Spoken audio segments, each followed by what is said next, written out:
na prostituição, na jogatina. Quem era eu que estava há bem pouco tempo numa escola de Kung Fu e era um mestre? Eu sempre fui um cara muito esforçado, pastor Edmar. Tudo que eu quis, eu cheguei no lugar onde eu quis. Eu nunca ganhei dinheiro. Eu falei, o Senhor ainda vai me dar esse dom, porque até aqui eu não enriquei. Mas quem era você que estava jogado no lamaçal de pecado? Deus. Quando você veio para a igreja, ninguém acreditou em você. Eu acredito. Muita gente duvidou. Você vai para a igreja agora? Você quer mesmo ser crente? Minha mãe disse, se você não sair, minha mãe escreveu no Ceará, se você não sair dessa religião, pode considerar que você não é mais minha mãe. Eu não sou mais sua mãe, você não é mais meu filho. Aquilo entrou no meu ouvido e saiu no outro, irmãos. Porque eu soube e já sabia que Satanás usa as pessoas. Aquelas pessoas que não acreditaram em você, aquelas pessoas que não acreditam em você, elas pagam para ver e vão ver que o Senhor é Deus na sua vida, que o Senhor te chamou para te edificar, para te colocar no seu reino e te dar uma vida nova. Aleluia! Glória a Deus! Paulo saiu de Jerusalém, fugido de novo, porque os apóstolos não deram cobertura. Ele foi lá e começou a pregar, e não tinha cobertura, queriam matar ele. Então Barnabé, aqui entra Barnabé, aleluias. Barnabé entra. Esse Barnabé é aquele Barnabé que vendeu a sua propriedade no livro de Atos, quando os apóstolos, pouco tempo depois dos apóstolos terem recebido a unção, e distribuía para os pobres, vendeu uma propriedade. Foi por causa dele que Ananias e Safira quiseram aparecer. Não adianta querer aparecer, tem que ser verdadeiro.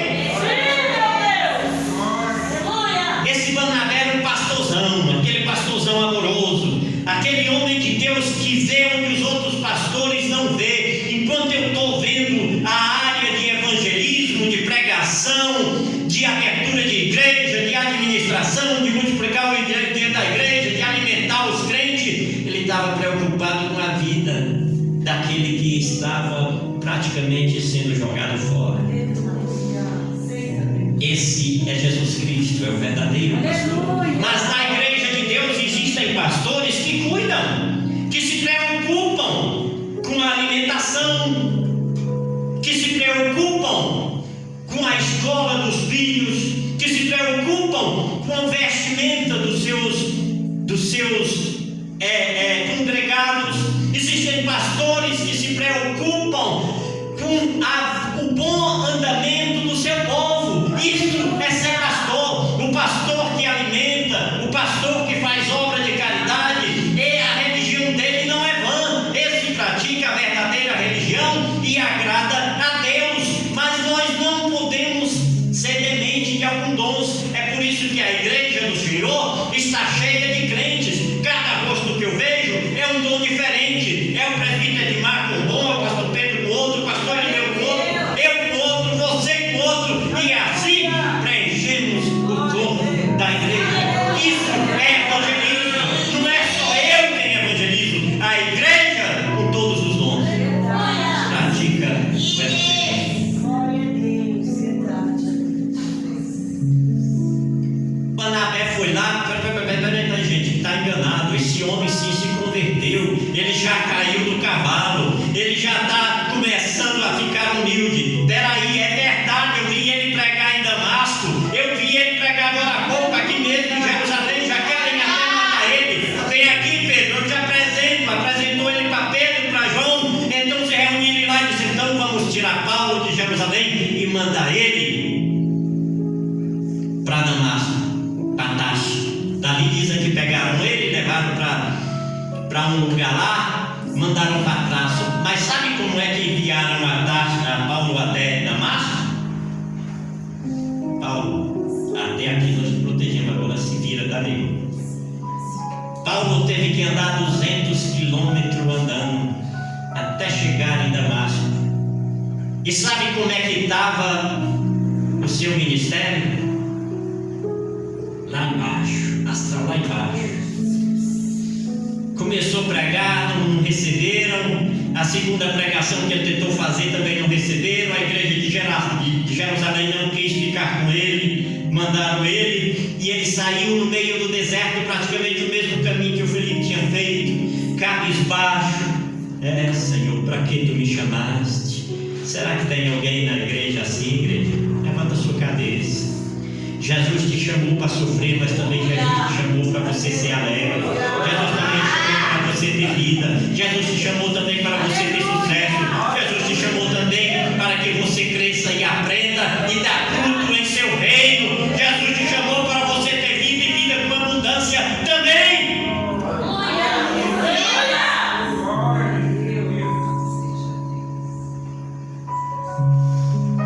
E ele andou. Há quem diga que essa viagem dele aí durou 3 anos. De lá, de Jerusalém até Tarso.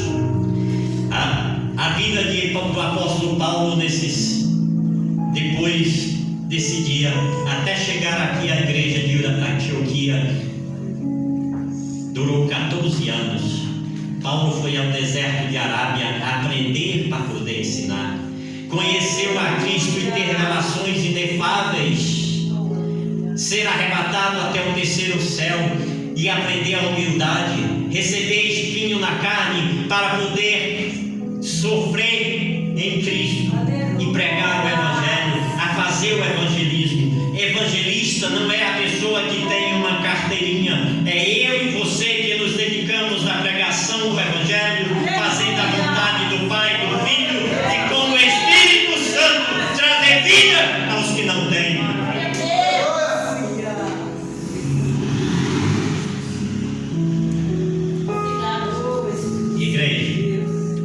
Chegamos aqui na igreja de Antioquia. Paulo ainda estava perdido em Tarso. Talvez ele já tivesse pregado em Corinto e abrido uma igreja lá, mas sem nenhum reconhecimento. Mas vai o pastor Barnabé, crentes que fugiam da época da perseguição que houve. O próprio Paulo perseguiu a igreja de Jerusalém. E quando Estevão foi morto, a perseguição continuou. Os crentes que fugiam dali foram até a Fenícia, foram a Samaria, foram a Cesareia, foram a Chipre e chegaram aqui. E quando eles pregaram, formaram uma igreja. Aqui estava quem? Veja bem quem estava aqui: Barnabé. Por que Barnabé estava aqui? 13, capítulo 1. Porque a igreja de Jerusalém ficou sabendo que tinha uma igreja em Antioquia. Quem formou a igreja de Antioquia não foi Pedro, não foi João, não foi Tiago, não foi Bartolomeu, não foi Lucas, não foi Mateus, não foi Paulo. Foi crentes como eu e você, que sai por aí pregando, faz um ajuntamento numa garagem, no quintal de alguém, numa vilinha, num pedacinho. Daqui a pouco está uma igreja formada, o Espírito Santo enche, o Espírito Santo enche, faz aquele movimento. E aí vai lá o pastor Irineu reconhecer a igreja. Enviaram o Barnabé aqui para fazer isso. Reconhecer o trabalho daqueles crentes que saíram fugidos. Glória a Deus, louvado. Junto com Filipe. E o apóstolo Paulo aqui estava. Estava também o Simeão, chamado Níger. Muitas pessoas dizem, irmãos, que esse Simeão aqui, chamado Níger, ou seja, negro, é daí de onde vem o nome, a sigla Nigéria, do país da Nigéria. Há quem diga que esse Simeão é o Simão de Cirene, aquele que levou a cruz com Jesus. Ele estava lá no meio dos crentes de Jerusalém. Ele foi testemunho da morte de Cristo, da crucificação e tudo. Quando veio a perseguição lá em Jerusalém, só ficou os apóstolos. Por quê? Porque eles eram líderes. E aquela igreja estava lotada de sacerdotes que tinham aceitado a palavra do Senhor e estavam dando proteção aos apóstolos, mas os outros tiveram que fugir. Então Simão fugiu para lá. Glória a Deus. Aqui estava o Lúcio de Cirene também. Esse Lúcio, Cirene, hoje é onde é a Lídia. Ele era um cidadão cosmopolita, educado, com idiomas do grego. Ele era uma pessoa polida, mas era crente, tá? Ele era o alemãozão da história, era o gringo, no meio dos crentes. Agora você imaginou, era um grego, um africano, um negro, um africano, na igreja de Jerusalém, que só era judeu de olho azul. Eles não aceitavam isso, irmãos. Olha aí, crente com preconceito. Você não pode ter preconceito de ninguém. Você tem que pregar o evangelho e Deus é quem vai fazer a obra. Se a pessoa continuar errada, tudo bem, mas não deixe de pregar o evangelho, não deixe de orar, não deixe de fazer o que você tem que fazer. Também não se associa ao errado, tá? Vamos separar.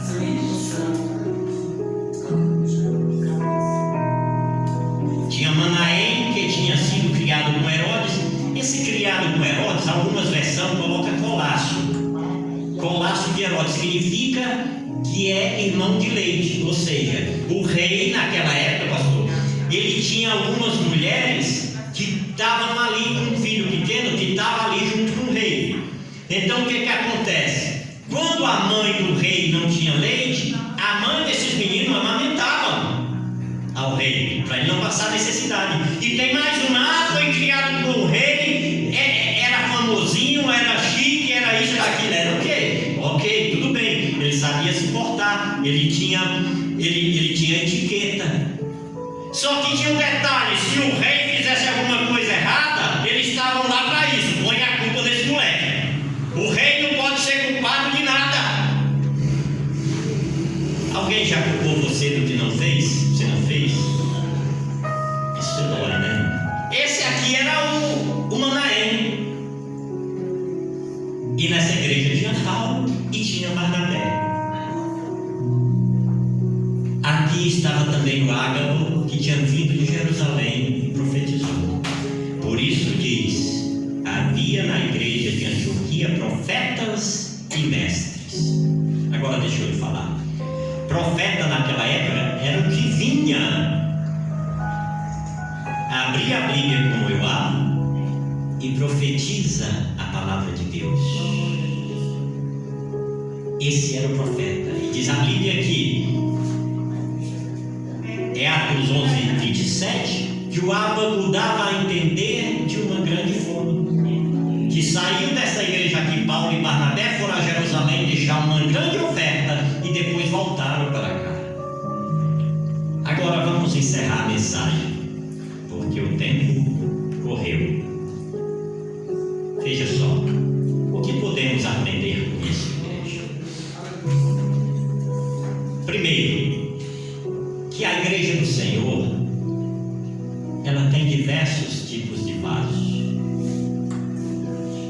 Tem doutores, tem mestres, tem alguém que é apenas alguma pessoa que não tem muito nome,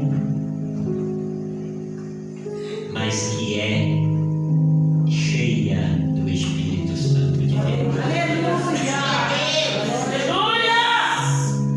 O que é que podemos aprender daqui, igreja, para fazermos uma aplicação? É que o Evangelho do Senhor, ele tem que ser pregue a toda criatura. É gente, tem que ouvir o Evangelho. É gente, merece a salvação. É gente, é digna de receber o Espírito Santo de Deus.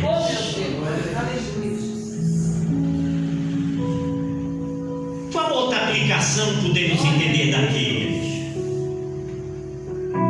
Que você e eu somos diferentes, somos cheios de defeitos, mas que se preciso for, volta e meia na nossa caminhada, Deus vai nos derribar do cavalo, para nos pregar novas lições. Mesmo que nós já estejamos na igreja e nos sintamos religiosos, às vezes o Senhor está olhando aquele nozinho da madeira de acácia que a irmã falou no início.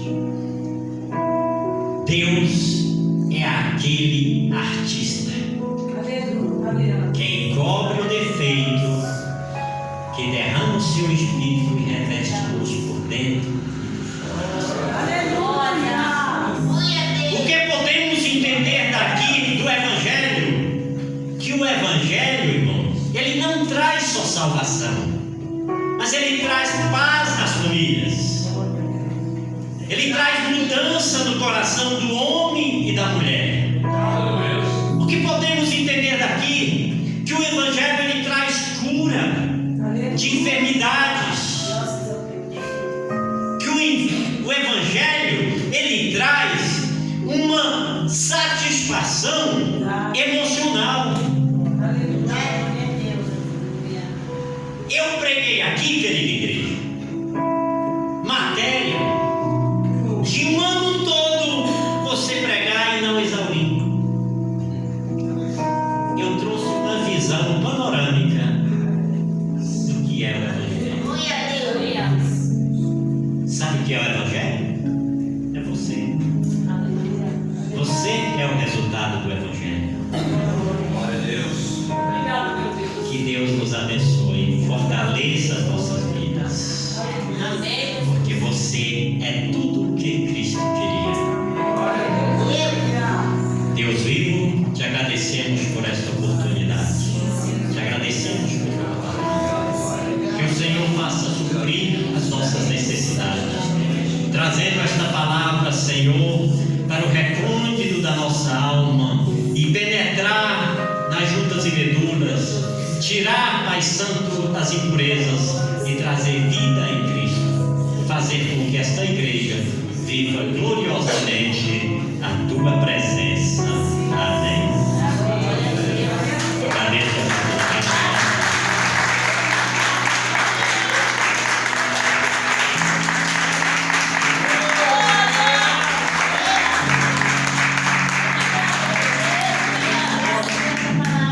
Obrigado, Senhor.